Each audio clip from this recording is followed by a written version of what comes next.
Selamat malam Ibu dan teman-teman. Di sini saya mau menjelaskan tentang asas-asas kurikulum dan pendekatan kurikulum. Sebelum masuk pada penjelasannya, perkenalkan nama saya Thomas Omakaruku dengan NIM 2023-47017. Selanjutnya di sini masuk pada pengertian kurikulum, yaitu kurikulum merupakan salah satu komponen yang sangat menentukan dalam suatu sistem pendidikan.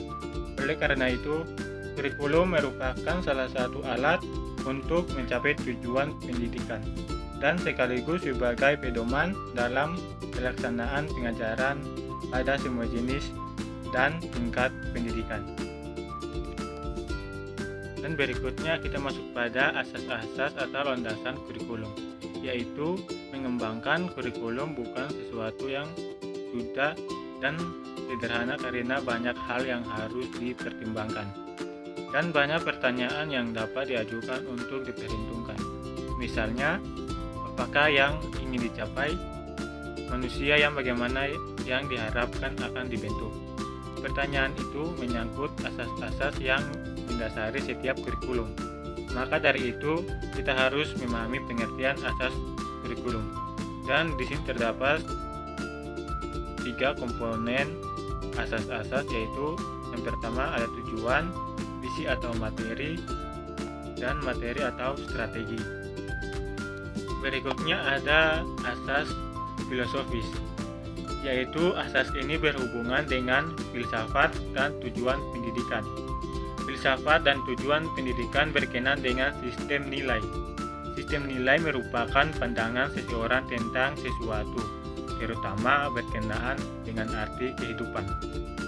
Dan berikutnya ada asas sosiologis, yaitu asas ini berhubungan dengan ilmu sosiologi, yakni ilmu pengetahuan yang menyelidiki berbagai gejala sosial, hubungan antar individu, golongan, lembaga sosial, atau masyarakat.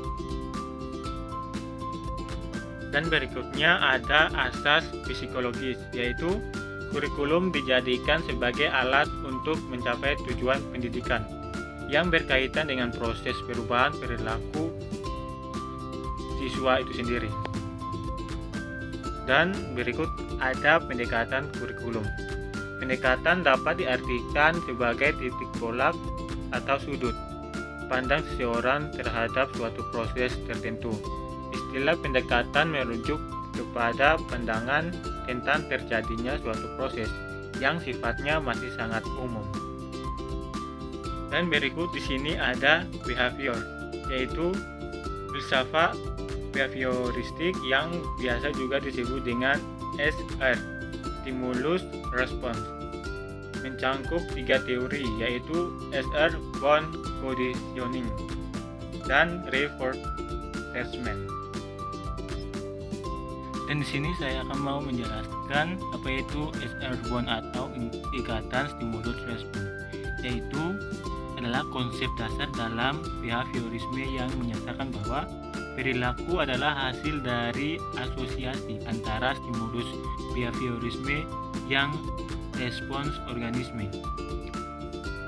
Teori ini menekan bahwa pembelajaran terjadi ketika terbentuk ikatan atau koneksi antara stimulus tertentu dan respon tertentu. Dan yang kedua itu conditioning atau pengkondisian.